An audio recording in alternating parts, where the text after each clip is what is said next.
Hi, hello, good morning. So for today nandito kami sa sa Sampulog. Ayan, may mga pagawaan dito ng bangka.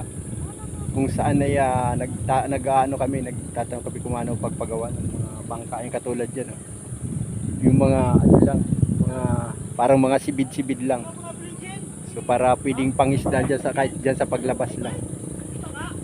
Dito rin may nagagawa din dito ng dito yung mga paggawaan ng mga bubo. So ayan.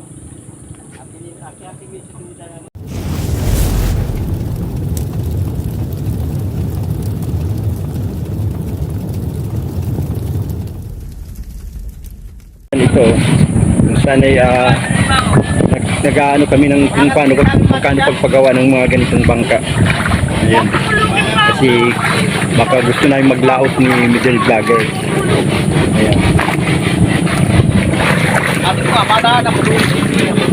Tapos ito, katulad nito. Ayan, gusto rin namin magpagawa ng ganito. Isang uri ng panghuli ng alimango. Ayan o, tawagin to bubo.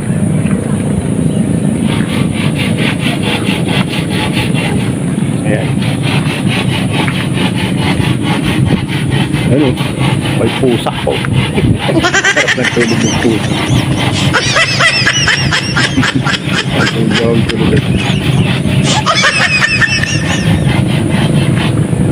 Lulu!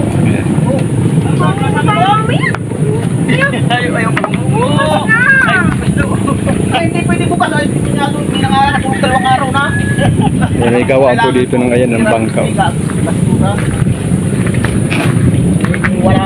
Yan, nandito si Middle Bagger. Tatry niya yung isang bangkang maliit. Ano? Ha? Saan po ta? Kabila?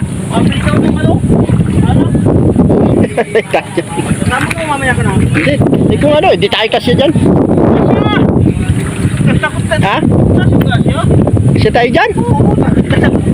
May kastik yan na dyan. Sige, tawa na ako. Pauwi na sana kami, kastik ko eh.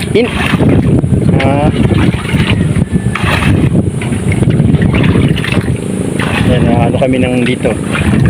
Tatawid kami doon sa kabila. Ayan, magbabangka kami. Ha? Ano?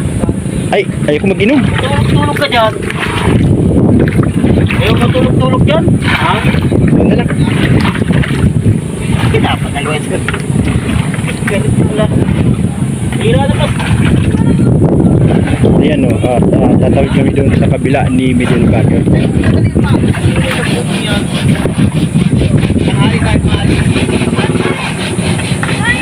May butas na? Ha? Asan? Kaya pala ano ng tubig. Ano to, bigay yata ng doli to. Ayan o, mayroong ano ng doli. Oh. Ayan o, yung pangkabuhayan.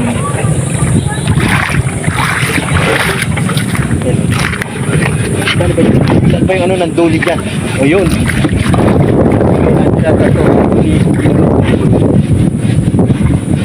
Isang maliit lang na bangka. Pero dito po ay may pagawaan ng ano. May pagawaan niya, katulad niya, nagagawa ng ano. Dito po isa sa may nagpapagawa. Kung gusto niyo pagawa yan, papagawa po dito ng bangka. Ito katulad dito, malaki-laki na daw po ito. Ang halaga daw po nito ay 30,000. Ito pa lang yan, bangka na yan. So siguro ang kabuuan nito abot ng 100,000 to pagka nayari. Tara, ayan po. Ano na kami ni Middle Bagger. Tatawid kami. Di ba tayo tumawid dito? Sigurado ka? Ha? Tayo na. Ano na yan? Marunong ka maglangoy yan. Yung camera natin. Dito waterproof. Ito ng 10. Ay, daming isda oh. Ayan. So ito lang po yan.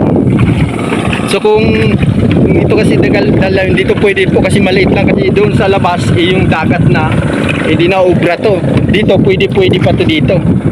Ayan, nakita niyo yung pulo po na yan. Ayan, may siya lang nakatira dyan, kumpare mo lang. Mag-asawa. Ang ganda, isang maliit na pulo. Ayan yung mga ano po, yung mga nagiginto. Oh. Ayan, isang uri ng, ano ba, compressor ba yan? Ha? Ayan. Mga ano yan, may makina po yan na naghihigop ng buhangin.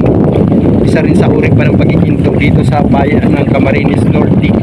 Tapos mayroon pa din isa oh. Yun. Ha? At doon sa dulo, marami doon sa dulo, sa malayo. Oh, marami po hindi lang yan. Yan. Ang ginto po niyan ay mga galing din sa bundok, mga inanod na pagka siyempre pag-ulan. Kaya nandito sa dagat na. O, so, kumbaga mga galing dyan bundok ng mga ginto sa lupa. Tapos pag malakas ang ulan, inaanod sa dagat. Ayun yung kinukuha na nila. Pero maaaring siguro ay may ginto din talaga dito sa ilalim ng dagat. Ayan po. Ito yung bundok na yan. Yan yung papunta doon sa bayan ng Calabornay, Mangkasay. Ayan yung bundok na yan. Isang uri ng ano dito. Kaya po, maraming salamat po. At ayan, patawid na kami dito. Kabilang Ibayo. Sa barangay Malagit. Ayan po, maraming salamat po. Ayan, bye-bye.